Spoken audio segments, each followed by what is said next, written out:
She let him touch her. I stood in the hallway holding a bottle of aspirin in one hand and an empty water glass in the other while she leaned into him like I didn't exist 2 rooms away. Her shoulders didn't stiffen when he rested his hand on her back. She didn't shift away like she did with me. No, she laughed. Not the fake one she gives during Zoom calls. A real, from-the-gut laugh I hadn't heard in months, maybe years. The kind that used to be mine. The sound of it made me feel like I'd swallowed broken glass. I didn't mean to overhear. I'd woken up with a headache. I wasn't even supposed to be home. I'd left work early. She told me she was having a mental health day. Said she needed space. Needed quiet. Said she was overstimulated by the world. So why was he in our living room at 9:42 a.m.? His name was Callan. I recognized his voice before I saw his face. He'd been in the background of her stories lately, just a coworker, she said. He's gay, she added once when I didn't ask. She said it so fast it felt like a reflex. A defense. I wasn't snooping. I wasn't spying. I just froze. I was 6 steps away from the doorway when I heard her say it. You're the only one who makes me feel like I matter anymore. Not me. Him. I pressed my back to the hallway wall, my fingers tightening around the aspirin bottle until it cracked. Plastic shards dug into my palm, but I didn't move. I didn't breathe. I felt like I was underwater, watching my own life collapse in slow motion. And then I did the thing I always do. I tried to justify it. Maybe she's just venting. Maybe I'm overreacting. Maybe it's not what it sounds like. God, how pathetic is that? But then came the second blow. The one that buried the last piece of denial. He said quietly, I wish I didn't have to leave before your husband gets back. And she whispered, I wish he never came back at all. I didn't drop the glass. I didn't shout. I didn't burst in or throw punches like in movies. I just walked back down the hall. Back into the bedroom. I lay down on the unmade bed, pulled the blanket over my face, and tried to disappear. When I finally heard the front door open and close again, his exit, I got up and went to the kitchen. I was going to pretend I hadn't heard anything. Because that's what I do. I swallow things. I carry pain around like a job no one asked me to do. She walked in like nothing had happened. Wearing my old hoodie. She reached for a coffee mug and I, still clinging to the delusion that maybe she was just confused, stepped forward and tried to hug her. She turned away. Didn't say a word. Just recoiled like I was a stranger on the street.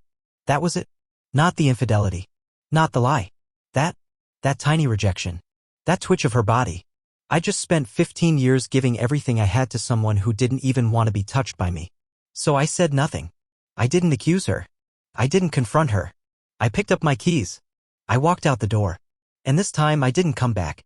But what I discovered later made her betrayal look almost merciful. Because Felice hadn't just checked out of our marriage. She'd rewritten it behind my back. I didn't pack a bag. I didn't take my phone charger. I didn't even put on socks. I walked out in flip-flops, sweatpants, and a t-shirt with a mustard stain from a lunch I don't even remember eating. That's how dazed I was. I just kept walking. Past the end of our street. Past the gas station where she once told me she dreamed of running away. Past the dog park she said she didn't have time to visit anymore. I didn't care where I was going, I just needed the distance. From her. From that room. From the version of myself I'd become, silent, hollow, invisible. Somewhere around the 3rd mile, I stopped in front of an all-night diner. It had a flickering sign and smelled like burned grease and mop water. I sat in the back booth under a buzzing light and ordered a coffee I didn't drink. And that's when it hit me. Not rage. Not grief. Just this horrifying realization that I didn't know who I was outside of her. My entire identity had revolved around trying to be enough for a woman who, clearly, had stopped wanting me a long time ago. And I was still afraid to admit it. I spent the night at a roadside motel with peeling wallpaper and a vending machine that ate my only dollar. I stared at the ceiling for hours, hearing the words she whispered to him over and over. I wish he never came back at all. The next morning I returned. Not because I wanted to fix things. Not even because I missed her. I came back because I had to see it with my own eyes, what I had become in her world. I opened the front door quietly. She was in the kitchen, humming. Not crying. Not pacing. Humming. Like I hadn't disappeared for 14 hours. Like her husband hadn't overheard her call him a regret. She didn't even look surprised to see me. Just said, "Hey. You okay?" I nodded. Sat down at the table. My eyes scanned the counter. No hotel key. No note. No trace of the man who just wrecked our marriage and walked away whistling. And then I saw it barely sticking out from under a stack of receipts, a folded page from her journal. Now, I'm not proud of what I did. I opened it. I read it. Maybe I wanted pain. Maybe I wanted proof. But what I saw, I wasn't ready. There's a version of Grover I miss. The man I made up in my head. The one who didn't hesitate. Who didn't whimper when life got hard. I don't think that man ever existed. There it was. My name. My failure. Reduced to a single paragraph in her private confession. I didn't react. I couldn't. I just sat there staring at the words she didn't know I'd seen, my pulse barely moving. She walked in, sipping tea, and said, "We need to talk." No apology. No explanation. Just we need to talk, like I'd been the one sneaking men into the house. Like I was the disappointment. Like I should be grateful she was still here. I said nothing. I stood up, walked to the hallway, and for the first time in years I opened her closet. Behind her winter coats was a second phone. Not hidden well. Not even password protected. And what I found on that phone cracked the story open like a rotten fruit. Photos. Dozens. Of them. In our bed. At our cabin. At the antique mall where we first met. Videos. Laughing. Flirting. Sharing things she used to share only with me. But the worst part wasn't the betrayal. It was the date stamps. Some of them were from before our anniversary trip last year. When she told me she had the flu and needed space. I thought she'd just been exhausted. I brought her soup and left it at the bedroom door. Meanwhile, she was off with him. Smiling. Dancing. I dropped the phone on the floor. She heard the thud and came running in. Her face drained of color when she saw what I'd found. She didn't speak. Just stared at me like a child caught with a stolen toy. I didn't yell. I didn't cry. I just said one thing. "You didn't even bother to hide it well." And I walked out. Again. But this time I had a plan. Because as much as she erased me from her life, I was about to remind her gently, quietly, and without breaking any laws that I was still here. I didn't go back to the motel that night. I couldn't. Not after seeing those videos. Not after watching her run her fingers through his hair, laughing in the same sheets we used to fall asleep under. Every inch of our house suddenly felt like someone else's memory. I walked until my legs gave out. Sat at a 24-hour laundromat with a busted soda machine and watched the dryer spin in silence, asking myself a question I already hated.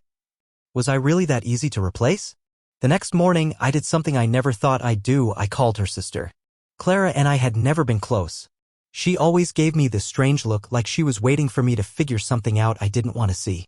I dialed her number with a hand that wouldn't stop shaking, and when she picked up, she didn't sound surprised at all. "Oh," she said quietly, "so you finally know." That stopped me cold. She didn't ask what I knew. Just if I knew. Like she'd been holding on to a secret with a ticking clock on it. I asked her if she'd known about Callan. She didn't answer right away. Then she said, "Callan's not the only one, Grover." It was like a bullet to the ribs. I told her about the phone. The journal. The videos. I expected outrage. Disgust. Sisterly fury. But she just sighed. "I warned her once," Clara said. "I told her she was going to lose you." She laughed. Said you'd never leave. Apparently that was the running joke in their family. That I was too soft to go anywhere. Too afraid to speak up. Too spineless to ever walk away. I was Grover the ghost, always there, always silent. I hung up without saying goodbye. I couldn't handle more truth. Not yet. But a few hours later, Clara texted me something I never expected, an address. No context. No message. Just a street, a number, and a time. I told myself I wouldn't go. But I did. I parked across the street and watched as a woman I'd never seen before walked up the front steps of the house. Then another. Both of them carrying overnight bags. Both of them letting themselves in like they'd done it before. At exactly 6:15 p.m. Felice arrived. She got out of her car wearing that same gray sweater she always wore when we were fighting. The soft one. The one I once bought for her after a miscarriage she never told anyone about. I watched her ring the doorbell and smile like she was arriving at some kind of reunion. A man opened the door. Not Callan. Older. Different build. Confident. She kissed him on the cheek and walked inside. I stayed in the car, frozen. What was this? A second affair? A secret group? Therapy? A cult? I didn't know what I was watching, but I couldn't look away. I waited over an hour. Then drove home, numb. I didn't sleep. I didn't eat. I just sat in the dark thinking about the way she touched his shoulder. How natural it looked. How casual betrayal had become for her. The next morning, I checked her calendar on the shared app we never used anymore. There was nothing there. No appointments. No meetings. So I waited until she left for work. Then went back to that house. I knocked on the door, fully expecting to be punched or screamed at or accused of something insane.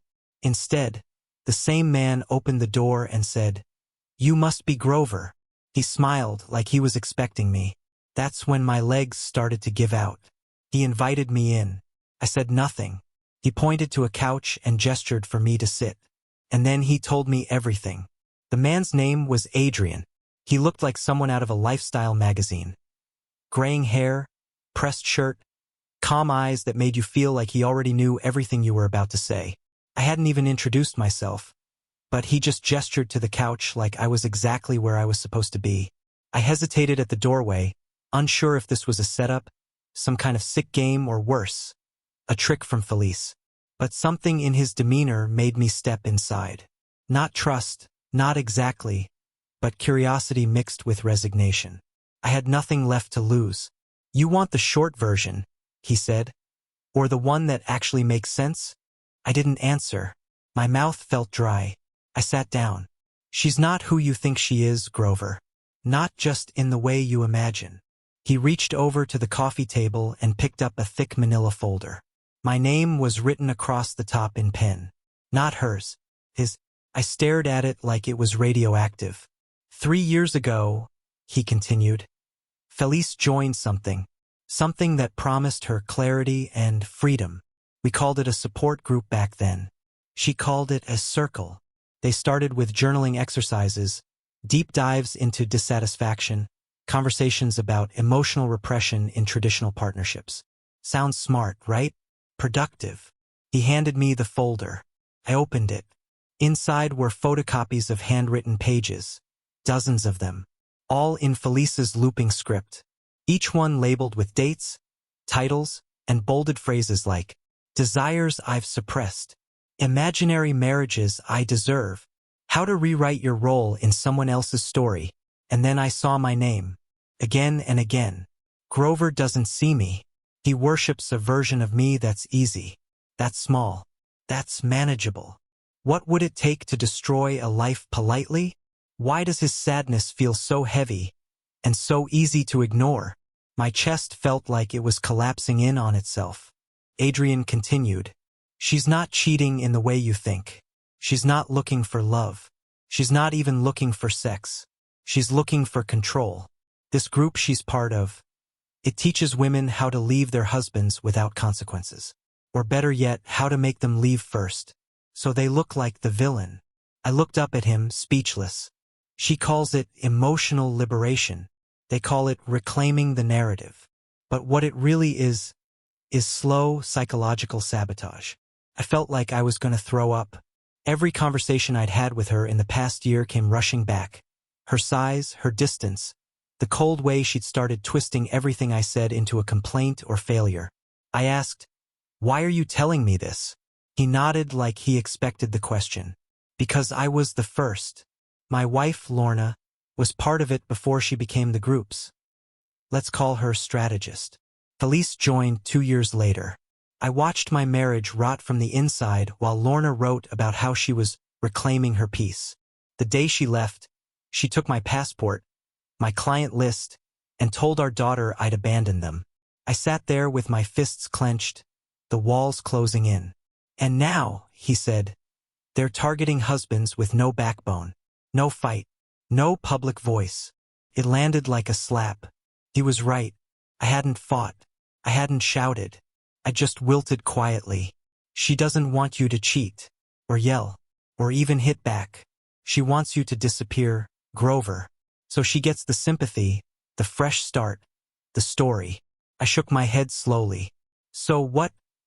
They manipulate people into breaking down their own marriages. They engineer exits. Carefully, quietly. They weaponize apathy. And you're Exhibit C. The room fell silent. I didn't know what to believe. I mean, what kind of group does that? But every puzzle piece Adrian laid out fit perfectly into the nightmare I'd been living for months. Then he leaned forward and said, "But here's the part you really need to know. She's already writing the ending. You're going to find divorce papers next week. But she's not filing yet. She's baiting you to do it first. That way, you look like the one who gave up." I looked down at my hands. I didn't recognize them. She's already got your replacement lined up, he added. And he knows exactly what he's part of. The air in the room felt poisonous. Then Adrian handed me one last thing, a USB stick. Everything I've told you is backed up here. Files, journal scans, audio. You can take it, use it, burn it, I don't care. But if you're planning to walk away quietly. He paused. Know that she's counting on it. I took the USB without a word and walked out into the sunlight feeling like a man who'd just been handed the blueprint to his own destruction. What I didn't expect was what I'd find when I opened that drive. Because the recordings on it weren't just about her. They were about me. I waited until midnight to open the USB. I couldn't bring myself to do it before that. I just paced my motel room, staring at it like it might detonate. There was this part of me, some fragile, cowardly thread still hanging on, hoping it would be nothing. Hoping Adrian had made it all up, that maybe he was unwell, or bitter, or delusional. But deep down I knew. Every word he'd said tracked too well with my life to be fiction. When I finally plugged it in, my hands were trembling so hard I hit the keyboard twice before managing to open the folder labeled intake_audio. There were 47 files. Each one was named after a woman. The first one I clicked was titled Felice_R1.wave. I held my breath and hit play. It started with the sound of someone adjusting a microphone. Then her voice, so calm, so clinical, it gave me chills. This is Felice. Day 1. I've decided to begin full restructuring. My target is compliant, highly suggestible, overly emotional, what I'd call a phantom partner. He echoes but doesn't challenge. He's functionally useful but emotionally obsolete. Name, Grover. My heart nearly stopped. She said my name like I was a subject in a science experiment. Plan is to gradually withdraw warmth, create inconsistency, trigger insecurity. He needs to feel like he's losing something without knowing what. Guilt must remain manageable. No overt confrontation, just silence and subtle revision of shared history. Then silence. Some shuffling. And then. Note, if manipulated correctly, Grover will leave on his own within 6 months. Ideally with minimal public conflict. Target exit date, June 7th. I paused the recording. Looked at the date. June 7th. That was a week away. I skipped ahead and clicked another file, Felice_R4.wave. He's begun retreating into passive behaviors. Classic traits of the soft avoider. I've introduced the idea that he's emotionally immature through casual suggestions, sarcasm, dismissive jokes, redefined shared memories. He hasn't fought back. Good. And then. I've begun triangulation. Introduced external connections. Coworker Callan responded well to emotional bait. Grover reacted with confusion, not anger. Excellent sign. He still seeks approval. He won't leave me. Not until I've erased the version of me he thinks he knows. I shut the laptop and nearly threw it across the room. I wanted to scream. To break something. But I didn't. Instead, I sat on the motel bed, the realization sinking in like cold lead in my gut. She'd studied me. Not loved. Studied. And this group, this circle of emotional strategists, they were training women to dismantle their partners without leaving fingerprints. But that wasn't the worst part. No. The worst part came when I opened a folder labeled reference_subjects. Inside were breakdowns of other men. Same format. Same voice. Different names. Except one of them wasn't different. One of them was my father. File, subject_Harold_G.wave. I clicked it. Subject, Harold. Partner profile, evasive, melancholic, over-accommodating. Relationship decayed due to lack of reciprocity. Emotional responsibility was never modeled. Spouse executed partial exit strategy using similar techniques, documented. Result, full collapse, psychological withdrawal. Pattern is generational. Descendant profile, Grover. I dropped the mouse. They'd studied my family. This wasn't random. This was a blueprint. A calculated dismantling passed from woman to woman, case to case, decade to decade. And I was next in line. I sat there until the sun came up, my face burning, my mind shredded into pieces too small to gather. Then I did something I never thought I'd do. I sent Felice a message. Just one line. I found the files. And I'm not going anywhere until you explain it. All of it. Her reply came instantly. Don't do this, Grover. You won't like what you find next. She was right. Because in part 6, I find the final video she left behind, one she meant for me to find, and it changes everything. Not just about her, but about what I am. And what I've unknowingly been part of. And this story? It's about to take a darker turn than I ever imagined, still within YouTube's rules. But only just. I didn't sleep again. How could I? Every time I closed my eyes, I heard her voice, analytical, distant, dissecting me like a project. The woman I'd built a life around wasn't just unfaithful or emotionally detached.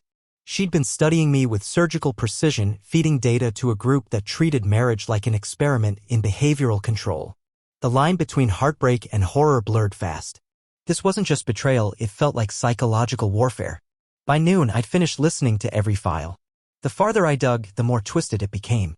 There were references to symbols, phases, emotional resets, all spoken about like this was a clinical program designed to reinvent the self by erasing the other. And then I saw it. A folder named release_on_discovery. Inside it, one video, titled only with the date I'd found the USB. I clicked it. The screen lit up and there she was. Felice. Sitting on our bed. Calm. Composed. Hair perfectly done, wearing that soft gray hoodie I once thought was her comfort outfit. Now I realized it was her armor. She looked straight into the camera like she was talking to me in real time. Hey, Grover. I guess if you're watching this, you finally opened the box. She smiled. Not warm. Not sad. Just controlled. I knew you would. You're predictable. You need answers more than you need sleep.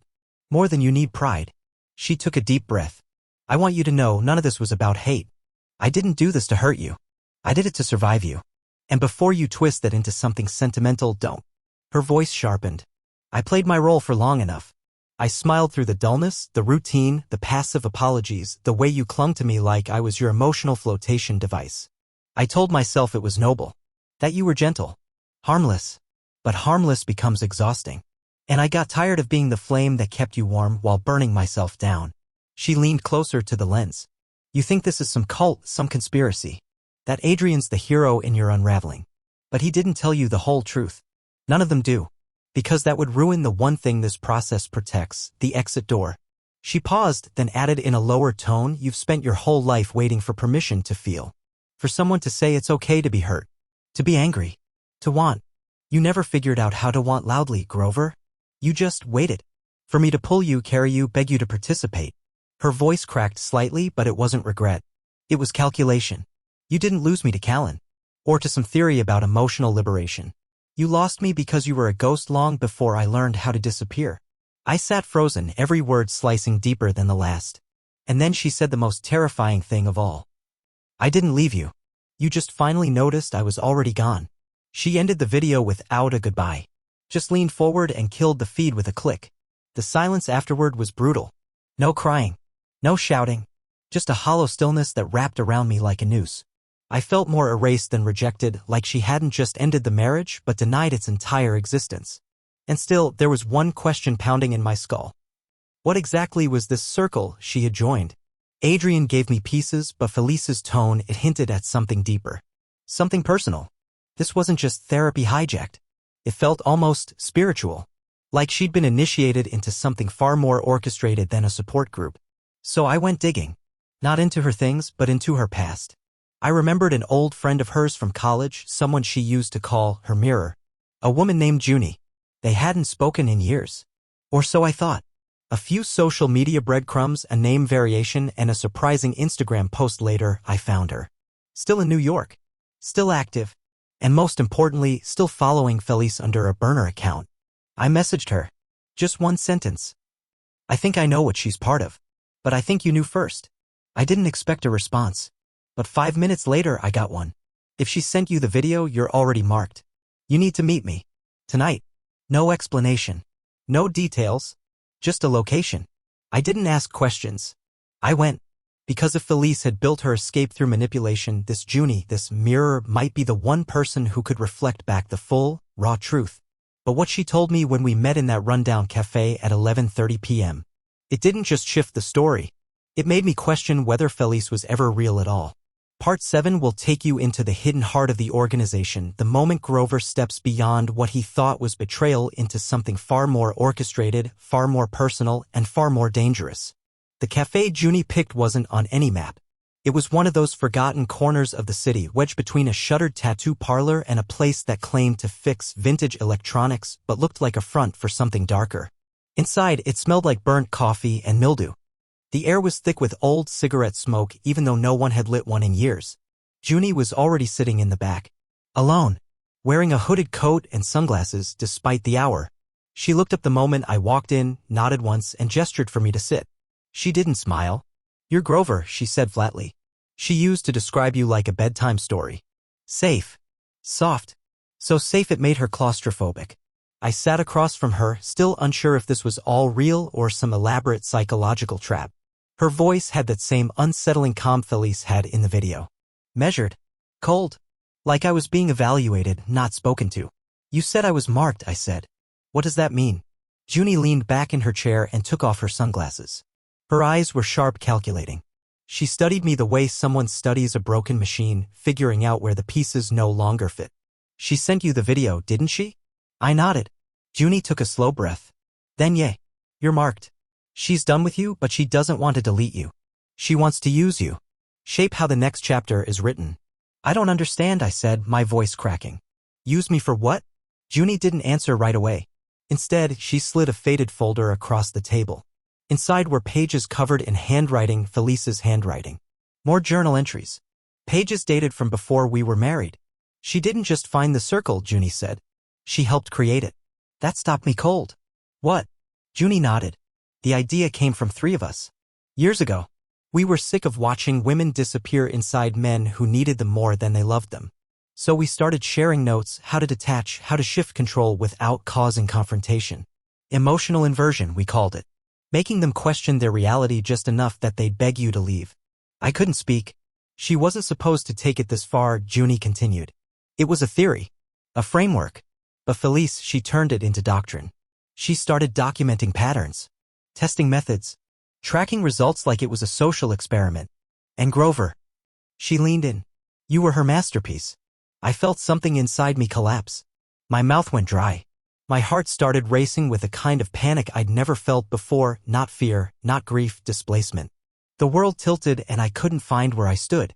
"She said you were the perfect candidate. Gentle. Passive. Affection-starved but loyal. You wouldn't leave her. You'd internalize everything. You'd blame yourself." She wanted to prove a theory that a man could be made to erase himself entirely without violence, without lies. Just suggestion. I couldn't hold it in anymore. "Why me?" I asked. "Why target me? Why marry me?" Junie looked almost sympathetic. "She didn't marry you for the same reasons you married her. You wanted love. She wanted a subject. You were part of a cycle she needed to perfect. And the real tragedy is, you loved her with your whole damn soul, didn't you?" I nodded slowly, my throat tight. "She never hated you, Grover. That would have made it easier. She just didn't believe you were real. Not in the way she needed you to be. And she convinced herself that made her the victim." Then Junie dropped the final bomb. "She's already working on a book. About you. About this entire process. You're not just Grover, the husband. You're subject theta. The man who almost made her forget herself. The one she reclaimed her identity from." I sat back in the booth, stunned. "You're telling me I was a character in a book she started writing before we even met?" "Yes," Junie said. "And you were supposed to disappear before you ever found out." My mind was spinning. The betrayal I thought I'd uncovered wasn't just emotional, it was conceptual. I hadn't lost my marriage. I'd been drafted into a psychological blueprint I never consented to. Then Junie said something that made my blood go cold. "She's going public soon. A podcast. Speaking tour. She'll share your story. Not by name, but by blueprint. She'll become the face of the quiet exit movement. You'll be a ghost in her origin story." I leaned forward, heart pounding. "What do I do?" Junie gave me a long look. "You don't destroy her. That's what she expects. You don't beg. That's what she craves. You rewrite the story. Take it back. Tell your version first." I left that cafe with trembling hands and a folder full of truths I never asked for. And I knew as I stepped into the cold night that Felice hadn't anticipated one thing. That a man like me, broken, humiliated, ghosted, could learn how to haunt back. I didn't go back to Felice. I didn't storm in demanding answers or throw her journals across the room or shout her name into voicemail after voicemail. I'd already spent years giving her all of me, my thoughts, my softness, my silence. That was enough. More than enough. Instead, I went quiet in a new way. Not the kind of quiet she manipulated. The kind that's full of purpose. Full of direction. The next morning, I drove 5 hours north. I stayed in a cabin that smelled like cedar and pine needles. The air was cold but clean. Nobody knew my name. And for once, that felt like power, not erasure. I took the folder Junie gave me. The USB. the copies of the journals. And I burned them. All of it. Not out of rage, but release. She didn't get to keep those pieces of me. I wasn't going to carry her architecture in my bones anymore. Then I opened my laptop and started writing. Not about her. About me. About the way it feels when someone turns you into a ghost in your own home. About learning to stop apologizing for your voice shaking when you speak. About how survival doesn't always mean fighting, it sometimes means choosing to leave the arena entirely. I didn't post it anywhere at first. It was just mine. Something I wrote at night while the wind moved through the trees outside. I made coffee at sunrise. Went on walks. I felt things again, sometimes grief, sometimes anger, but also gratitude. I was still here. 3 weeks later, I shared the story anonymously on a small blog about emotional recovery. I didn't name her. I didn't shame her. I just told the truth. And something I didn't expect happened. People read it. A lot of them. Men. Women. People who had been through emotional erasure so subtle they couldn't even name it until they saw it in someone else's words. They called it honest. They called it brave. I called it survival. Then came the messages. Your story saved my marriage. I thought I was the only one. This helped me stop blaming myself. Each one chipped away at the shame Felice had buried in me. And for the first time in years, I felt whole. One evening, I got a message from Junie. She saw it. She's furious. Good job. I smiled. Not because I'd hurt Felice, but because I'd taken back something she never thought I would, my voice. She doesn't control the ending anymore. I do. These days, I live in a small town by the lake. I started teaching writing workshops at the library. It's quiet, but not the kind of quiet that erases you, the kind that lets you listen to your own thoughts again. I adopted an old rescue dog named Rudy who snores like a lawnmower and follows me everywhere. And no, I'm not looking for someone new. Not yet. Maybe not for a long time. Right now, I'm learning how to love the man I was told wasn't enough. Turns out he was never the problem. He just needed space to be heard. This isn't a revenge story. It's a reclamation. And if you're reading this, wondering if walking away quietly means you lost, let me be the one to tell you. Sometimes walking away is the victory. Because it's the first time you're finally walking toward yourself.